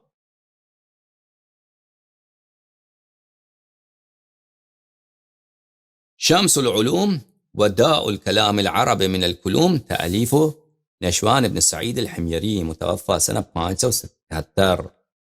یہاں پر صفحہ نمبر 509 میں برتسہ کس کو بولتے ہیں، اقتراء الحمیر والابل للناس، لوگوں کے لیے گدھے اور اونٹوں کو کرائے پہ حاصل کرنا، اس کو کسی اور کے لیے حاصل کرنا نا. میں آپ کو 10 روپے دیتا ہوں کہ جا میرے لیے 5 گدے لے کے آؤ، گدے لے کے آئیں گے تو 10 روپے آپ کے ہو گئے، ٹھیک ہے نا. ومقتری حال الناس مبرتس، جو شخص کرائے پہ حاصل کرتا ہے گدوں کو، خچروں کو حاصل کرتا ہے لوگوں کے لیے، اس کو کہیں گے مبرتس. کان عمر فی الجاہلیت مبرتسا، عمر کا کام یہی تھا بھائی، عمر جو ہے دلال تھا گدوں کا. کہ یہ انہوں نے خود لکھا ہے کہ اسلام سے پہلے جاہلیت کے زمانے میں یہ شخص، اس کا کام تھا دلالی، یعنی یہ اور دلالی ایسا کام نہیں ہے کہ مثلا آپ کو 2 گدے چاہیے، وہ بھاگنا پڑے اس کے پیچھے، کہ فلان جگہ پہ اس آدمی کے پاس 2 گدے ہیں، میں دیکھوں وہ کسی کو دیا ہی نہیں دیا، وہ جا کے ادھر جائے واپس آ جائے، پھر اس کا کرایہ اتنا ہے، پھر میں کرایہ کم کر دو، پھر واپس جائے ادھر. جو وہ یعنی دلالی ہوتا ہے، ان کاموں میں جھوٹ اور بہت باغدور بھی ہوتی ہے نا. یہ کسی شریف آدمی کا، کسی سردار کا جو باعزت ہو، لوگوں میں اس کا احترام ہو، ایسے آدمی کا کام نہیں ہے. ایسے آدمی کا کام ہے جو بھئی جو بہرحال آپ کو پتہ ہے دلال اس کی کیا ویلیو ہے معاشرے میں، خود اندازہ کر سکتے۔ اچھا، اب اسلام جب آیا ہے، ٹھیک ہے نا، اسلام جب آیا ہے تو عمر کا کیا کاروبار تھا؟ میں ایک دو احادیث آپ کو دکھاتا ہوں، یہ دو احادیث جماعت عمریہ کے صحیح ترین کتب میں ہے، اس میں عمر کا ذکر نہیں ہے، لیکن اس میں ان لوگوں نے نام چھپایا ہے اس شخص کا، جو شخص یہ کام، جو حدیث اس کے متعلق ہے اس نے کام چھپایا ہے۔ یہ عمر ہو سکتا ہے، یہ کوئی مثلا دوسرا صحابہ ہو سکتا ہے۔ ملاحظہ فرمائیے تفسیر القرآن العظیم المجلد الاول، چھاپ مکتبہ نزار مصطفیٰ الباز، سن 1997 میں کتاب چھپی۔ ملاحظہ فرمائیے یہاں پر مقدمہ ہے، ان کا مقدمہ ہے جناب ابن ابی حاتم رازی، کہتے ہیں میرے بھائیوں نے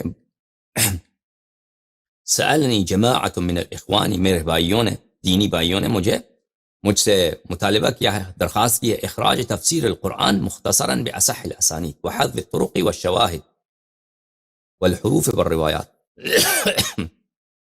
میرے ایمانی برادران نے مجھ سے مطالبہ کیا ہے کہ میں ایک ایسی کتاب، تفسیر کی کتاب لکھوں یہ سب کے سب صحیح ترین احادیث ہوں، اور اس میں ان احادیث کے جو شواہد ہیں، شواہد میں نقل نہ کروں، توابع میں نقل نہ کروں۔ ایک حدیث ہو سکتا ہے اس کے صحیح ہونے کے لیے میرے پاس 10-15 مزید احادیث ہوں، ٹھیک ہے نا، لیکن انہوں نے مجھ سے یہ مطالبہ کیا کہ ان کو نقل نہ کروں۔ فالتمست الى ملتمسهم فتحريت اخراج ذلك باصح الاخبار اسنادا، تو میں نے ان کی جو طلب ہے میں نے وہ قبول کیا ہے، اور میں نے ایک بہترین تفسیر جو صحیح ترین احادیث پہ مشتمل ہے، ایسی تفسیر کو میں نے ان کے لیے لکھ دیا ہے۔ یہ جب پتہ چلا عزیزو تو ملاحظہ فرمائیں، تفسیر ابن ابی حاتم صفحہ نمبر 2522، حدیث نمبر 14127، یہاں پہ روایت کرتے ہیں مجاہد سے، الزانی لا ينكح الا زانیہ او مشرکہ والزانیة لا ينكحها الا زان او مشرک وحرم ذلك على المؤمنین،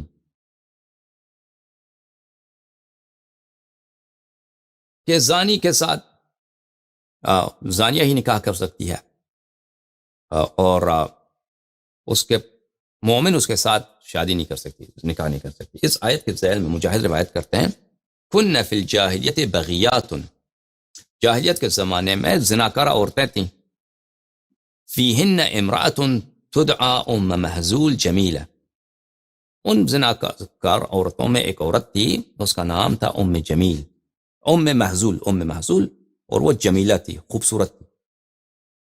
فکان الرجل من المسلمین، الرجل ایک شخص تھا مسلمانوں میں سے ایک شخص تھا،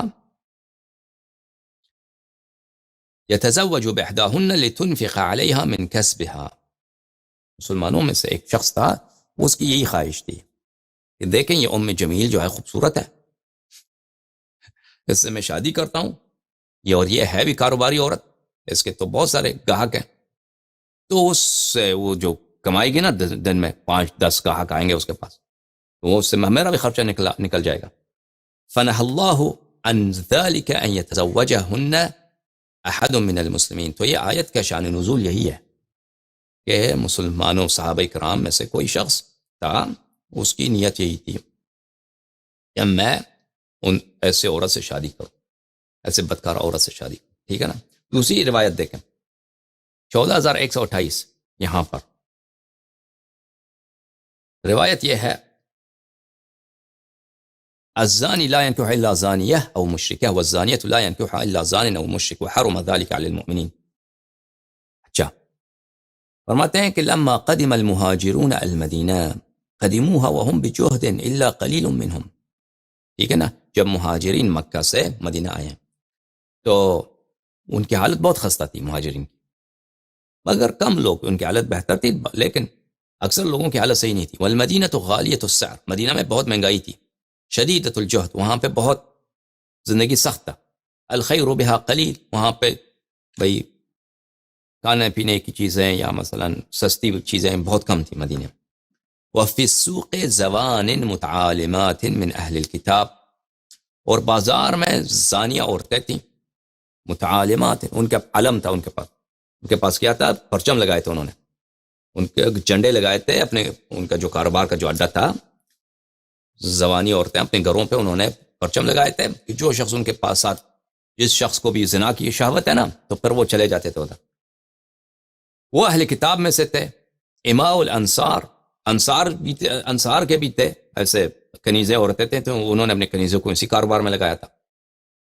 منہن امیہ ولیدۃ عبداللہ ابن ابی، عبداللہ ابن ابی کی جو ہے کنیزہ وہ اسی کام میں تھی۔ ایک اور کا نام تھا مسیکیہ، وہ بھی انصار میں سے تھا۔ فی بغایا من ولائد الانصار، یہ انصار کی جو کنیزیں تھیں یہ بھی اسی کاروبار میں لگی تھی۔ وقد رفعت كل امرأة منهن على بابها علامة كعلامة البيطار ليعرف أنها زانية مؤجرة، اور سب یہ جو بدکارہ عورتیں تھیں ان کے جو شوہر وغیرہ تھے وہ تو سب راضی تھے، انہوں نے اپنے گھروں کے اوپر علامات لگائی تھی، مدینہ میں جھنڈے لگائے تھے کہ بھئی جو بھی شہوت ہے اس کو ادھر آ جائے۔ وَكُنَّ مِنْ أَخْصَبِ أَهْلِ الْمَدِينَةِ وَأَكْثَرِهِ خَيْرًا، اور یہ سب سے زیادہ مالدار لوگ یہی تھے جن کا یہ چکلے چلتے تھے نا، چکلے والے جو تھے ان کا سب سے زیادہ مالدار یہی لوگ تھے۔ دیکھو فَرَغِبَ أُنَاسٌ مِّنَ الْمُهَاجِرِينَ فِي مَا يَكْتَسِبْنَ، مہاجرین میں سے، قریش میں سے، بھلے والسابقون الاولون من المہاجرین والانصار نستجیروا، مہاجر جو ہجرت کر کے آئے تھے، کوئی سختی کا حالت ہے، انہوں نے اسلام کی خاطر بہت قربانی کی ہے نا، تو انہوں نے کہا یہ تو بہترین کاروبار تو یہی ہے۔ مہاجرین نے کہا دیکھیں یہ ہم لوگ اتنے خستہ حالت ہے ہماری، تو ہم بھی یہی کو شروع کرتے ہیں، کیا ہے وہ چکلا چلا سکتے ہیں، انصار والے چلا سکتے ہیں، ہم نہیں چلا سکتے، ہمارا تو بہت بڑا تجربہ ہے۔ للذی ہم فیہ من الجہد، کیونکہ ان کی حالت خستہ تھی۔ فاشار بعضهم علی بعض، ایک دوسروں کے ساتھ انہوں نے مشورے کیے۔ وامرهم شورى بینہم، آپس میں مشورہ، انہوں نے اپنے ساتھ کانگریس رکھا، مشورے کیے خوب۔ لو تزوجنا بعض هؤلاء الزوانی فینصب من فضول اطعماتهن فنصیب من فضول اطعماتهن، انہوں نے کہا کہ اگر ہم اسی زمانی سے، زانیہ عورتوں سے شادی کرتے ہیں تو کیا ہوتا ہے، ہمیں ان کے فائدے ہمیں بھی ملیں گے نا، شادی کرتے ہیں، بیوی کاروبار کرتی ہے چکلے میں، ہم جو وہ چکلے میں ادھر بھی بیٹھیں گے، ہمیں بھی پیسہ ہم جمع کریں گے، مزے ہی مزے۔ فقال بعضهم نستأمر رسول اللہ صلی اللہ علیہ وآلہ وسلم، تو کسی ان میں سے ایک نے کہا کہ چاہتے ہیں رسول پاک صلی اللہ علیہ وسلم سے نستجیر ہوگا، شرم نہیں ان لوگوں کو ہے، ان سے پوچھتے ہیں، ان سے اجازت لیتے ہیں، ان سے مشورہ کرتے ہیں۔ ہمارا یہ ارادہ ہے کہ ہم مہاجرین کا، انصار کا تو ہے اڈا چکلا، ہمارا بھی مکے والوں کا بھی ہے کہ یہاں پہ ایک چکلا کھلنا چاہیے مدینے میں۔ فقال یا رسول اللہ قد شق علینا الجہد، یا رسول اللہ حالت بہت خراب ہے ہماری صلی اللہ علیہ وآلہ وسلم، ولا نجد ما ناکل، ہمارے پاس کھانا تو ہے نہیں، وفی السوق بغایا نساء اہل الکتاب وولائدہن وولائد الانصار یکتسبن لانفسہن، ہماری تو حالت بہت خستہ ہے، آپ کو خود پتہ ہے، اور کھانے کو تو کچھ ہے بھی نہیں، کھانے کو تو کچھ ہے بھی نہیں۔ میں ایک حدیث دکھاؤں آپ کو، یہ مسلم ہے، مسلم صحیح مسلم شاپ دار الفکر، یہاں پہ ملاحظہ فرمائیے صفحہ نمبر 1027۔ حدثنا ابو حازم سمعت ابا ہریرہ یقول، ابو ہریرہ کہتے ہیں، حدیث نمبر 5028 سے، ابو ہریرہ کہتے ہیں بین ابو بکر قائد و عمر معه، ابو بکر عمر ایک جگہ بیٹھے تھے، اذ اتاہما رسول اللہ صلی اللہ علیہ وآلہ، رسول پاک صلی اللہ علیہ وآلہ وسلم آئے، تشریف لائے۔ ما اقعدکما ہا ہنا، کوئی مناسب جگہ نہیں تھی نہیں بیٹھنے کی، شاید کوئی گلی کا بیٹھے ہیں یہ دونوں۔ ما اقعدکما ہا ہنا، ادھر کیوں بیٹھے ہو بھائی، ابو بکر عمر ادھر کیوں بیٹھے ہو؟ قال اخرجنا الجوع من بیوتنا، دونوں نے کہا یا رسول اللہ کھانے کو کچھ بھی نہیں، الجوع کھانے کا، بھوک نے ظلم کر دیا، بھوک نے تباہ کر دیا، بھوک کی وجہ سے ہم گھر سے نکلے ادھر گلی میں بیٹھے، ٹھیک ہے نا۔ اچھا تو واپس آتے ہیں تفسیر ابن حاتم کی۔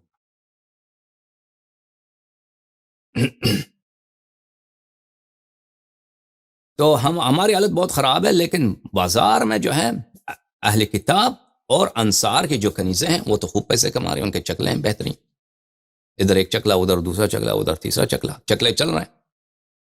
اور انہوں نے علامت بھی لگائی ہیں، لوگ آتے ہیں ان کا درآمد ہوتا ہے، یکتسبن لانفسہن، یہ زانیہ خواتین بہت پیسے کماتی ہیں، فیصلح لنا ان نتزوج منہن، آپ ہمیں اجازت دیں نا یا رسول اللہ،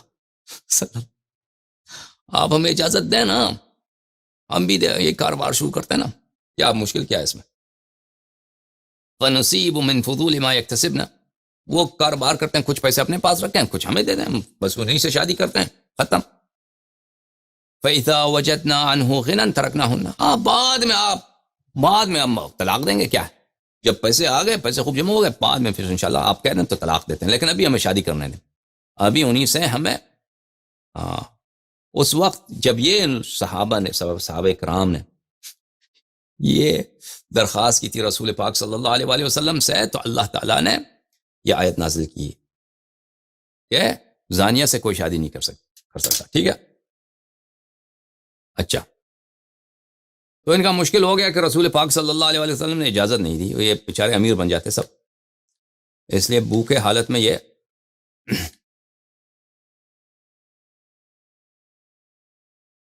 بھوک ان کی جاری رہی۔ آپ نے دیکھا ایک تو مبرتش تھا، پھر اس مدینے آ کے اس نے کیا کیا اسلام کے بعد، ملاحظہ فرمائیے، یہ کتاب ہے المطالب العالیہ بزوائد المسانید الثمانیہ، تعلیف الحافظ ابن حجر العسقلانی، حافظ ابن حجر العسقلانی صاحب کی کتاب، جلد نمبر 15، چاپ دار العاصمہ، چھپا ہے یہ کتاب سنہ 2000 میں، دار العاصمہ ریاض میں چھپی ہے۔ ملاحظہ فرمائیے صفحہ نمبر 118، تفسیر سورۃ الاحزاب میں فرمایا، حافظ ابن حجر نے کہا، ھذا حدیث صحیح علی شرط البخاری، یہ حدیث صحیح ہے بشرط البخاری، نہایت ہی صحیح حدیث۔ اور کس نے کہا؟ حافظ ابن حجر عسقلانی۔ اچھا، روایت ہے کہ وجد عمر بن الخطاب مصحفا فی حجر غلام لہ، عمر کا کوئی بچہ تھا، اس نے دیکھا کہ اس کے پاس ایک قرآن مجید ہے، ٹھیک ہے نا، اس میں آیت اس طرح ہے، النبی اولا بالمؤمنین من انفسہم صلی اللہ علیہ وآلہ وسلم وہو اب لہم، وہو اب لہم، یہ بھی آیت کا جزء ہے، یہ بہت ساری روایات میں ہے، بہت ساری روایات میں ہے، روایات اس کی بہت زیادہ ہیں۔ النبی، آیت سورہ احزاب آیت نمبر 6، ٹھیک ہے نا، النبی اولا بالمؤمنین من انفسہم صلی اللہ علیہ وآلہ وہو اب لہم، نبی صلی اللہ علیہ وآلہ وسلم مؤمنین کے والد ہیں، ابو ہیں، والد ہیں، ٹھیک ہے نا، یہ تو بہت ساری روایات میں ہے۔ تو اس نے دیکھا کہ بچے کے پاس یہ قرآن ہے، قرآن میں آیت اس طرح لکھی ہے، وَأَزْوَاجُهُ أُمُّهَاتُهُمْ وَأُولُو الْأَرْحَامِ بَعْضُهُمْ أَوْلَىٰ بِبَعْضٍ فِي كِتَابِ اللَّهِ، فَقَالَ احْكُكْهَا يَا غُلَامْ، عمر نے کہا کہ اسے مٹھا دے، اب لہم یہ غلط ہے قرآن میں، بولا کہ اے بچہ اس کو مٹھا دے، اس کو حق کر دے، اس کو مٹھا دے، اس کو پاک کر دے، اب لہم غلط ہے۔ فَقَالَ وَاللَّهِ لَا أَحُكُّهَا، بچے نے کہا کہ اللہ کی قسم میں اس کو نہیں مٹا دوں گا، میں کیوں مٹاؤں، میں نہیں مٹاؤں گا۔ وَهِيَ فِي مُصْحَفِ أُبَيْ ابن كعب، اس نے کہا کہ ابی ابن کعب کے قرآن میں بھی یہی لکھا ہے، ابی جو اتنا بڑا صحابی ہے، استقرأوا القرآن من الاربع، 4 لوگوں سے قرآن سیکھو، بخاری کی حدیث ہے، ان میں سے ایک ابی تو ہے، ٹھیک ہے نا، ابی جو ہے، ابی ابن کعب کے مصحف میں بھی یہی لکھا ہے، وہ اب لہم، میں نہیں مٹا دوں گا۔ فانطلق عمر الى ابی ابن کعب رضی اللہ عنہ، ابی جو عمر چلا گیا ابی کے پاس، ابی نے، اس نے کہا کہ تو کیا کام کرتا ہے، تو نے اپنے مصحف میں کیا لکھا ہے، تیرے مصحف میں غلطی ہے، ٹھیک ہے نا۔ ابی نے اس کا کیا جواب دیا عمر کا، دیکھ ابی کا جواب یہ ہے، شغلنی القرآن، شغلنی القرآن، عمر میں نے قرآن رسول پاک صلی اللہ علیہ وآلہ وسلم سے سیکھی ہے، میں قرآن سیکھنے میں مشغول تھا، وشغلک الصفق بالاسواق، اور تو کاروبار میں، صفق بالاسواق، خرید و فروش، بازار میں خرید و فروش میں مصروف تھا، میں قرآن میں مشغول تھا، تو بازار میں مشغول تھا۔ اچھا، بازار میں کیا کام کرتا تھا؟ اذ تعرض رحاک علی عنوقک بباب ابن العجمہ، ابن العجمہ جو ہے مسعود ہے، کوئی صحابی رہا ہے، مسعود ابن زیاد ہے، پتہ نہیں کیا نام ہے اس کا، اس کی ماں کا نام ہے عجمہ، صحابی کا کیا نام ہے میں دکھاتا ہوں آپ کو،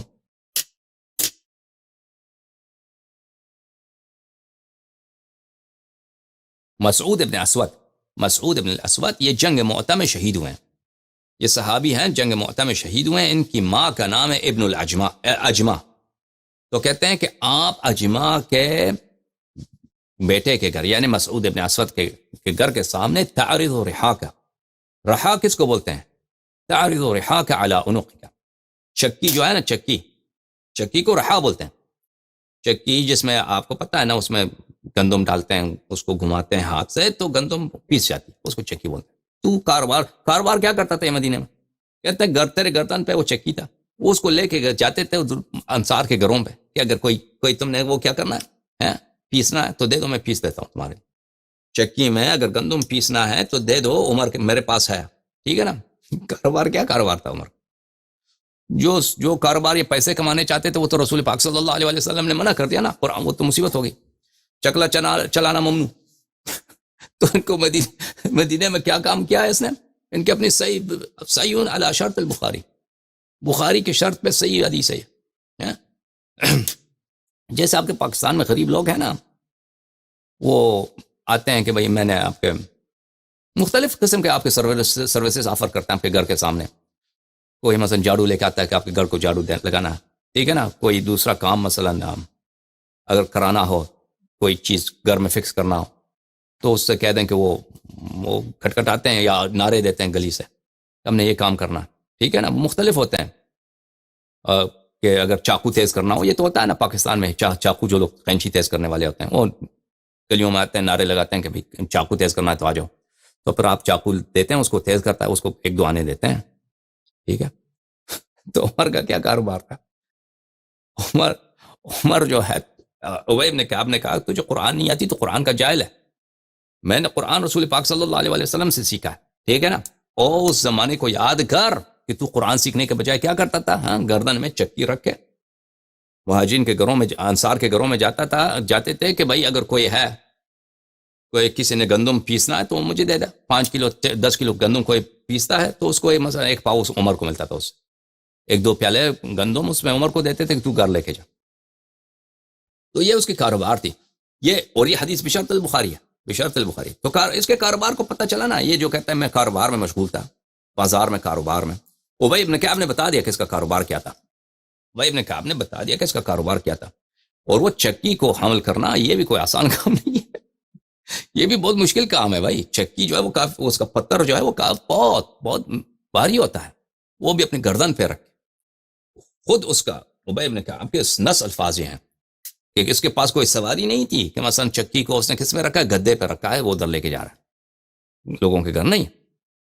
تعرض رحاک علی عنقک، یہ گردن پہ رکھ، سر پہ رکھ کے نا، گردن پہ چکی رکھ کے جاتا تھا لوگوں کے گھروں. اور اس کو تعرضو، وہ اس کو عرضہ کرتا تھا یعنی آفر کرتا تھا کہ بھئی ہے کوئی اللہ کے واسطے گندم پیسنا ہے تو دے دو. کوئی گندم کوئی کسی نے 5 کلو 10 کلو گندم ہے اس کا دے دیتے اس کو کہ بھئی پیس لو، تو پھر اس کو ایک دو پیالی گندم مل جاتا. ٹھیک ہے نا. اس طرح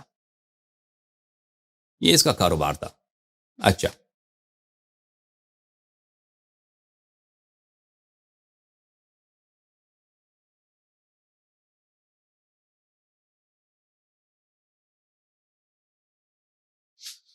اب جب یہ خلیفہ بنا ہے تو اس کی حالت یہی تھی. تو اس کے بعد اگر اس کو کوئی لاٹری ٹکٹ، اس زمانے میں تو تھی نہیں کس کی لاٹری ٹکٹ نکل آئی ہو کہ اچانک امیر بن گیا. ہاں لاٹری ٹکٹ ان کی نکل آئی. کیا ہو گیا؟ انہوں نے خلیفہ بن گیا. ابو بکر نے اس کو خلیفہ بنا دیا. تو لیکن مرتے وقت اس کا ثروت بہت زیادہ تھا. عمر کا ثروت بہت زیادہ تھا. ملاحظہ فرمائیے، کتاب ہے تاریخ المدینہ المنورہ لابن شبہ النمیری البصری، متوفى سنت 262، تحقیق فہیم محمد شلتوت. یہاں پہ ملاحظہ فرمائیے صفحہ نمبر 935. حدثنا موسى بن اسماعیل رجال بخاری میں سے، حدثنا سلام ابن ابی مطیع رجال بخاری، عن ایوب عن رجال بخاری، قال قلت لنافع، نافع سے میں نے عرض کیا، یہ بھی رجال بخاری. تو یہ سب بخاری اور مسلم کے رجال. حدیث صحیح ہے. هل كان على عمر دین، کیا عمر مقروض گزرا ہے؟ عمر جاتے ہوئے فقیر آدمی تھا، مقروض تھا، اس پہ دین تھا. قال ومن أين يدعو عمر دینا، نافع نے کہا کہ یہ کیسے ہو سکتا ہے کہ عمر کے قرضے ہوں. عمر مقروض رہا ہو، فقیر ہو، یہ کیسے ہو سکتا ہے؟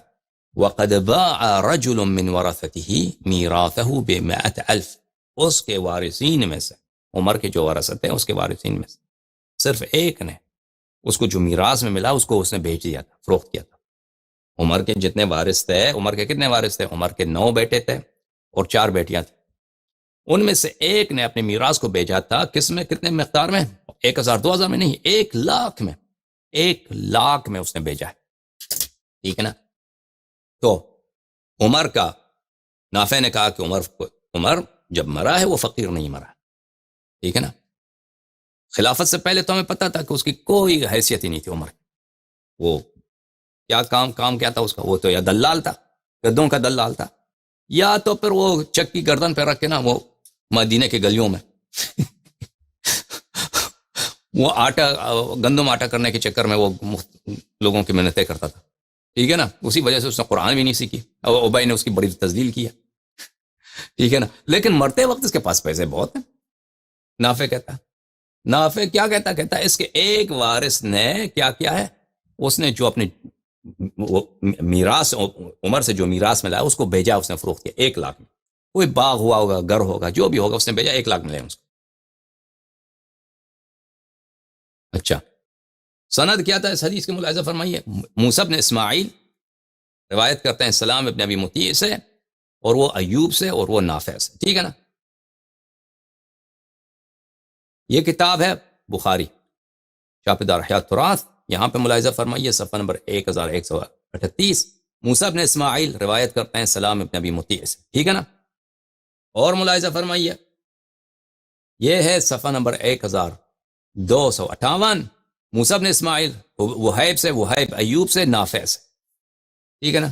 جو سند میں نے دکھائی وہ سند بخاری کی سند ہے، وہ جو تاریخ مدینہ ابن شبہ میں ہے اس کی کوئی مشکل نہیں، سند کے لحاظ سے صحیح ہے۔ یہ کتاب فتح الباری بشرح سقیم البخاری، تالیف الحافظ ابن حجر الاسقلانی، جزء السابع، چاپ دار المعرفہ، یہاں پہ ملاحظہ فرمائی صفحہ نمبر 66 میں حافظ ابن حجر فرماتے ہیں وقد انکر نافع مولا عمر، نافع جو عمر کا غلام تھا اس نے انکار کیا ہے ان یکون علی عمر دین، کہ عمر پہ کوئی قرضہ بھی تھا۔ فروى عمر بن شبہ فی کتاب المدینہ باسناد صحیح، عمر بن شبہ النمیری بصری نے اپنے کتاب تاریخ المدینہ المنورہ میں صحیح سند کے ساتھ نقل کیا ہے ان نافعا قال، نافع نے کہا من این یکون علی عمر دین وقد باع رجل من ورثته میراثه ب100,000، کہ اس کے ایک وارث نے اپنی میراث کو 1,00,000 میں بھیجا، اس کے ایک وارث نے 1,00,000 میں بھیجا، ٹھیک ہے نا؟ اس تو عمر پہ قرضہ کہاں، ٹھیک ہے نا؟ یعنی وہ قرضہ نہیں ہے، اس کا مطلب یہ ہے کہ وہ فقیر نہیں تھا، پیسے والا آدمی تھا مرتے وقت۔ عمدۃ، آپ نے دیکھا کہ حافظ ابن حجر نے اس حدیث کی تصحیح کی، کہا کہ صحیح ہے۔ عمدۃ القاری بشرح سقیم البخاری، تالیف احمد العینی، محمود العینی، چاپ دار الفکر، جز نمبر 16، حدیث صفحہ نمبر 212، روا عمر بن شبہ، عمر بن شبہ نے کتاب مدین تاریخ مدینہ میں باسناد صحیح سند کے ساتھ روایت کی ہے، اس کے بعد وہی سند روایت جو ہم نے آپ کو دکھایا، ٹھیک ہے نا؟ تو عمر کے ایک وارث نے اپنا میراث جو ہے 1,00,000 میں بیچ دیا۔ اچھا، تو اگر عمر کے ایک وارث نے اپنا میراث 1,00,000 میں بیچ دیا ہے تو عمر کا کل اپنا کتنا میراث رہا ہوگا؟ ملاحظہ فرمائیے، یہ کتاب ہے کتاب سیرت عمر بن الخطاب، شخصیته وعصره، تالیف الدکتور محمد الصلابی، یہ کتاب چھپی ہے قاہرہ میں سنہ 2005 میں۔ یہاں میں ملاحظہ فرمائیے کہ صفحہ نمبر 12 میں عمر کے فیملی کے متعلق بات کرتے ہیں کہ عمر کی اولاد کتنی ہے، صفحہ نمبر 12، جملۃ اولاد عمر کے کل کتنے اولاد ہیں؟ کہتے ہیں 13، ٹھیک ہے نا؟ ان کے بیٹے یہ ہیں زید الاکبر 1، زید الاصغر 2، عاصم 3، عبداللہ 4، عبد الرحمن 5، عبد الرحمن الاوسط 6، عبد الرحمن الاصغر 7، عبید اللہ 8، ایاز 9، یہ 9 بیٹے ہوئے، ٹھیک ہے نا؟ بیٹیاں حفصہ، رقیہ، زینب، فاطمہ، 4 بیٹیاں، ٹھیک ہے نا؟ تو کتنے بیٹے ہوئے بھائی؟ 9 بیٹے اور 4 بیٹیاں۔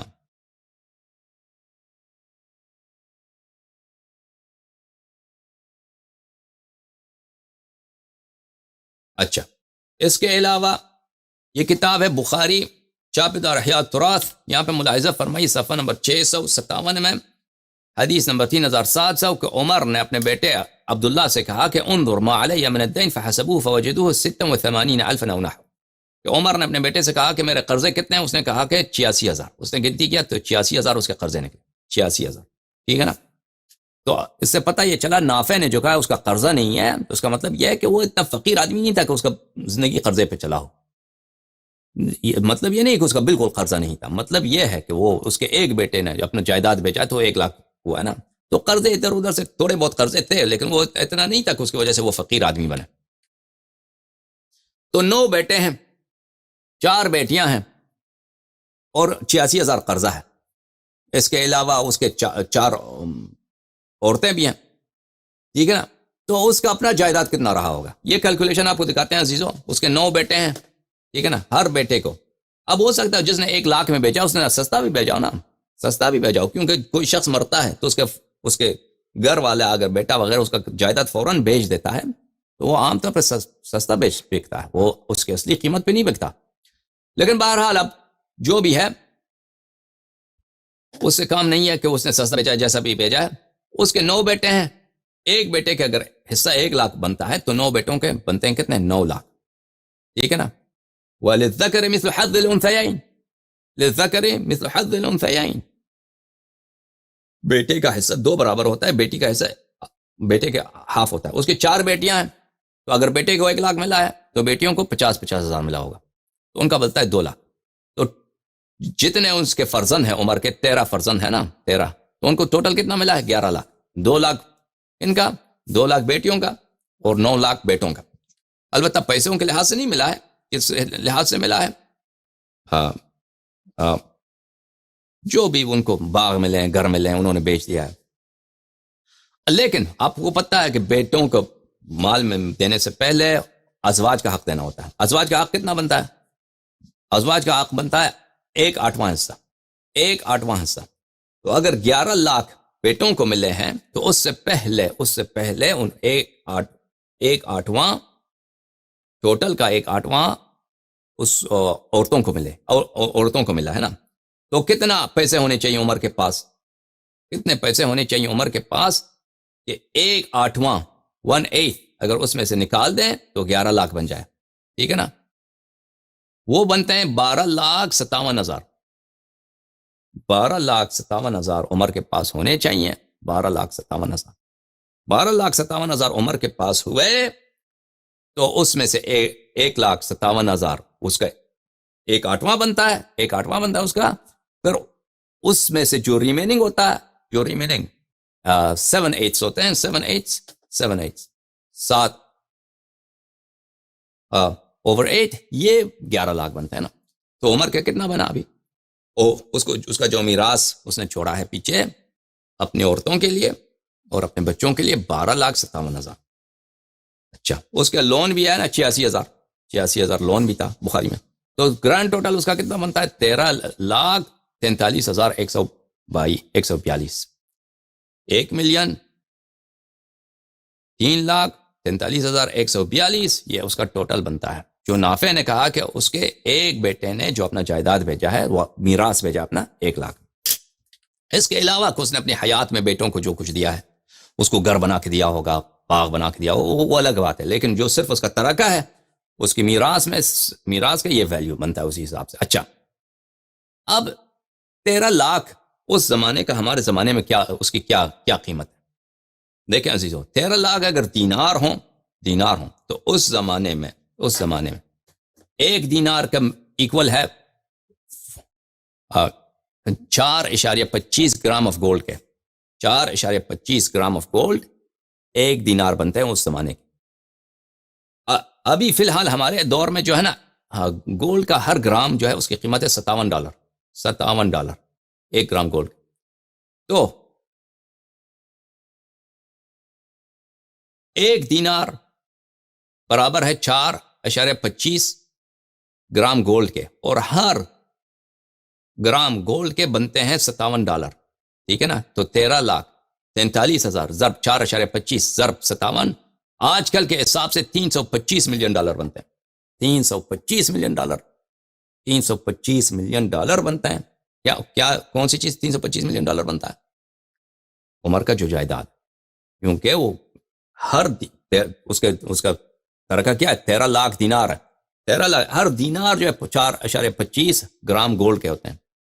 ہر گرام گولڈ کا آج کل کے ویلیو کے حساب سے $57 بنتا ہے. لیکن آپ کو میں بتاؤں، پرانے زمانوں میں گولڈ زیادہ مہنگا ہوتا تھا. پرانے زمانوں میں یعنی ڈارک ایجز میں، مڈل ایجز میں، 1000 سال پہلے چلا جائیں، گولڈ زیادہ، سونا زیادہ مہنگا ہوتا تھا. لیکن اس کو چھوڑیے. لیکن آج کل کے ویلیو کے حساب سے 4.25 ہر دینار، یعنی پرانا جو دینار ہے 4.25 گولڈ بنتے ہیں، 4.25 گرام بنتے ہیں. تو ہر گرام گولڈ کے $57 حساب کریں، یہ $325 ملین بنتے ہیں. عمر کا ترکہ. اچھا، اگر یہ دینار رہا ہو، اب کوئی کہہ سکتا ہے کہ وہ درہم رہا ہوگا، درہم رہا ہوگا، تو 13,43,000 درہم. 13,43,000 درہم. دیکھیں اس زمانے میں کتنے پیسے کی بات تھی. اس زمانے میں جو قوت خرید تھی درہم کی بہت پاورفل تھی. ملاحظہ فرمائیے، یہ کتاب ہے کتاب المبسوط للسرخسی، جلد نمبر 2. یہ احناف کی بہت اہم کتاب ہے فقہ میں. یہاں پہ ملاحظہ فرمائیے صفحہ نمبر 150 میں وہ فرماتے ہیں فَإِنَّ الشَّاةَ تُقَوَّمُ بِخَمْسَةِ دَرَاهِمْ فِي ذَلِكَ الْوَقْتِ.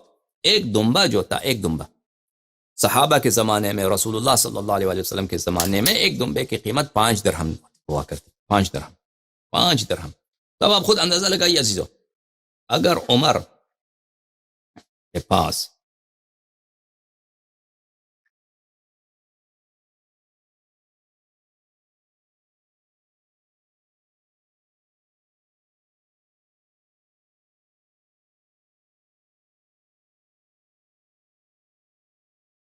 عمر کا جائیداد جو ہے، ترکہ جو ہے کتنا بنتا ہے؟ 13,43,142 بنتے ہیں.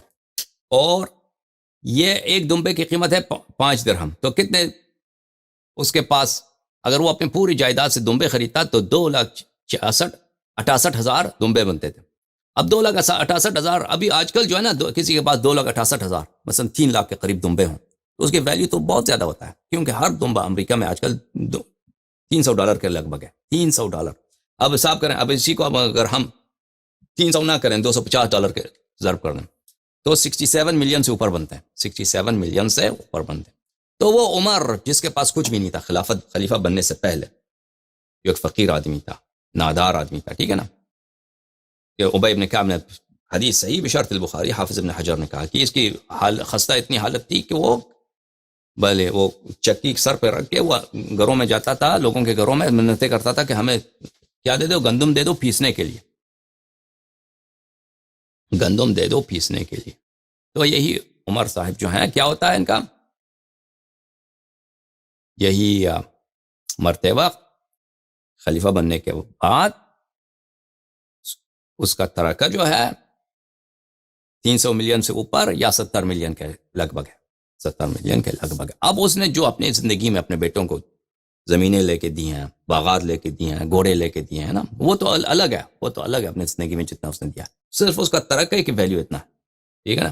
یہ پیسہ لے کے تو نہیں آتا مکے سے. مکے میں اس کی حیثیت کیا تھی؟ یہ خود ایک دلال تھا مکے میں، ٹھیک ہے نا. مدینہ آ کر بھی اس کی حالت آپ نے دیکھا کہ یہ حالت میں کمزور تھی، پیسے اس کے پاس تھے نہیں، بھوکے تھے یہ لوگ. تو پیسہ کہاں سے آ گیا؟ تو لازمی بات ہے بیت المال سے مارا ہوگا نا، اور کہیں اس کے پاس کوئی درآمد تو تھی نہیں، بیت المال ہی سے چوری کیا ہوگا. اب یہ کہتے ہیں کہ عمر بڑا زاہد تھا. زاہد یہی ہے، اس کا دکھاؤ، ہمیں دکھاؤ اس کو کہاں سے پیسے آ گئے اس کے پاس، اتنے پیسے کہاں سے آ گئے. پھر کہتے ہیں کہ عمر نے چوری نہیں کی.